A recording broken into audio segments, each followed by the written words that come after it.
Students, here is one more questions of receipt and payment account जिससे हमने income and expenditure account और balance sheet बनानी है.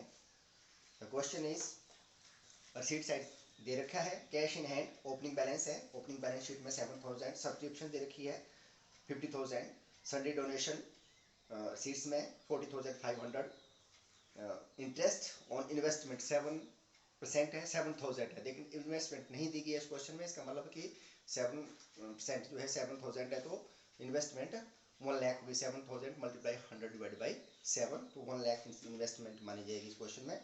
तो charity show proceeds, charity show हुआ था जिसमें कि सीट्स जो है 10,000 है, इसमें से एक्सपेंसिव लेस किए जाएंगे. पेमेंट साइड में बाई पेमेंट ऑफ मेडिसिन ली होगी उन्होंने 30,000 की, ऑनरेरियम डॉक्टर्स को 10,000, सैलरीज दे रखी है, सन्ड्री एक्सपेंसिस दे रखे हैं, इक्विपमेंट परचेज किए गए हैं 15,000 के, चैरिटी शो एक्सपेंसिस 1,000 मैंने बताया था सीट से लेस किए जाएंगे. Cash in hand closing balance जो क्लोजिंग बैलेंस शीट की ऐसे साइड में आएगा. अब जो एडजस्टमेंट दे रखी हैं वो दोनों ओपनिंग और इसका जो फाइनेंशियल ईयर है वो 1 अप्रैल 2014 टू 31 मार्च 2015 है. तो उस हिसाब से जो एडजस्टमेंट दे रखी है ओपनिंग और क्लोजिंग बैलेंस दे रखे हैं. सब्सक्रिप्शन ड्यू दे रखी है, आउटस्टैंडिंग सब्सक्रिप्शन है, आपको बताओ ओपनिंग बैलेंस शीट में जाएगी, क्लोजिंग बैलेंस शीट की ऐसे साइड में. सब्सक्रिप्शन सीनियर आवास जो है लाइबिलिटी बनती है दोनों सालों की. स्टॉक ऑफ मेडिसिन, तो स्टॉक को आपको मैंने बताया था बैलेंस शीट में दिखाना है आपने कितना स्टॉक है, कितनी परचेज की और कितने क्लोजिंग स्टॉक को लेस किया जाता है उससे. Amount due to medicine suppliers, इसका मतलब मेडिसिन खरीदी थी तो अभी तक उनके पेमेंट करने को है, तो it is liability. Value of equipment, तो इक्विपमेंट एसेट्स होती हैं, और वैल्यू ऑफ बिल्डिंग भी एसेट्स होती है. तो ओपनिंग और क्लोजिंग में ये ओपनिंग जो बैलेंसेस है उनसे ओपनिंग बैलेंस शीट जब आप बनाएंगे तो एसेट में से लाइबिलिटी को लेस करेंगे, इस तरह से दे रखी है इन्होंने. तो आपका जो कैपिटल फंड निकला गया, कैपिटल फंड इज 1,69,500, इसको आप कैलकुलेट करेंगे इन बैलेंसेस के आधार पर. अब आती है बात इनकम एंड एक्सपेंडिचर अकाउंट की. तो इनकम एंड एक्सपेंडिचर अकाउंट में सबसे पहले हम अगर इनकम साइड लेते हैं तो सबसे पहले पता है आपको, सबसे पहले आइटम हमारी सब्सक्रिप्शन होती है. Subscription for the year ended 50,000. इसके बाद जो एडजस्टमेंट में बताई थी, subscription outstanding at the end 1,000, subscription received in advance at the beginning 1,000, ये ऐड किया जाएगा. और subscription outstanding at the beginning और subscription received in advance at the end उसको लेस किया जाता है. तो जो ऐड किया गया 52,000 हो गया, 1,000 और लेस करने वाले आइटम्स 500 लेस की, तो ये 51,000 इसका सब्सक्रिप्शन को दिखाया जाता है. तो एडजस्टमेंट मैंने पहले बताई थी, उसी तरह से एडजस्टमेंट की जाएगी. सन्डे डोनेशन दे रखी है, सीट साइड में इनकम होगी, स्पेशल डोनेशन नहीं है 14,500. इंटरेस्ट ऑन इन्वेस्टमेंट गिवन 7,000, ये आपने दिखाना है, बाकी बैलेंस शीट में बताऊंगा मैं आपको. चैरिटी शो मैंने बताया कि receipt from charity show 10,000 whereas the expenses of charity show is 1,000. तो 10,000 खर्चे 1,000 खर्चे 10,000 में से तो 9,000 इसको शो किया जाएगा सीट साइड में. इस तरह से पेमेंट साइड में मेडिसिन, अब मेडिसिन का ओपनिंग स्टॉक दे रखा है इसमें 10,000 जो पिछले साल थी.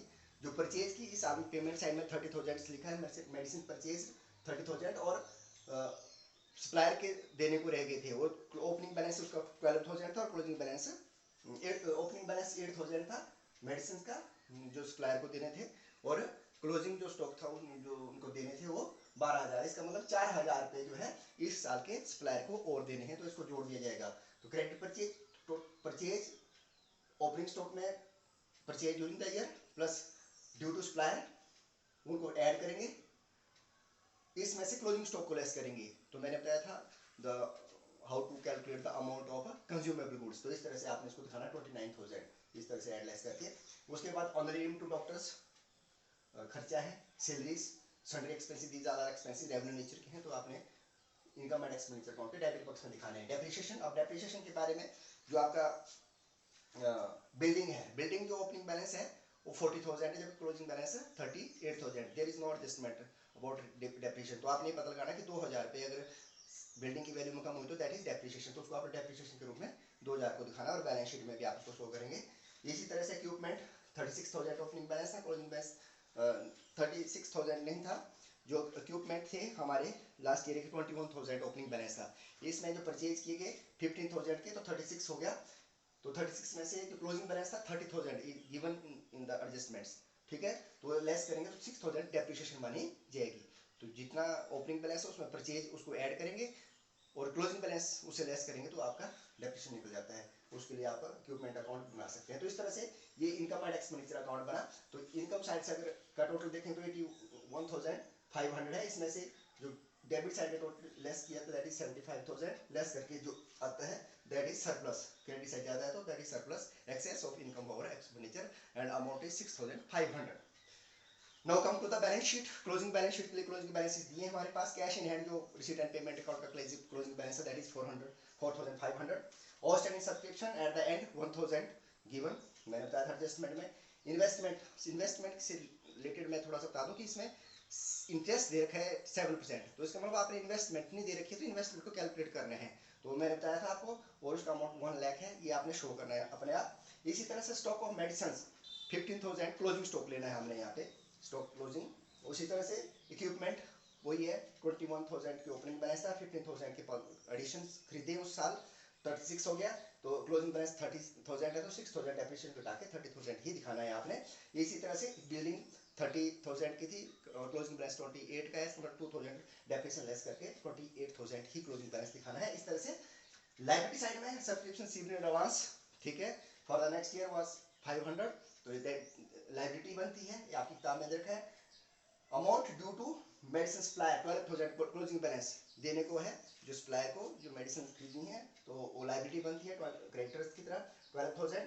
कैपिटल फंड इज गिवन, वो कैलकुलेट किया 1,69,500, इसमें सरप्लस ऐड कर देंगे 6,500, तो ये आएगा 1,76,000। इस तरह से अब आप टोटल करेंगे तो टोटल विल बी 1,88,500। इस तरह से इस क्वेश्चन को आप पहले ओपनिंग बैलेंस शीट बनाएंगे, फिर इनकम एंड एक्सपेंडिचर अकाउंट बनाएंगे और बैलेंस शीट बनाएंगे। क्वेश्चन के बारे में मैं आपको ग्रुप में या आपको वीडियो मैसेज के द्वारा भेज दूँगा क्वेश्चन आपको, बाकी क्वेश्चन आपने सॉल्व करना है।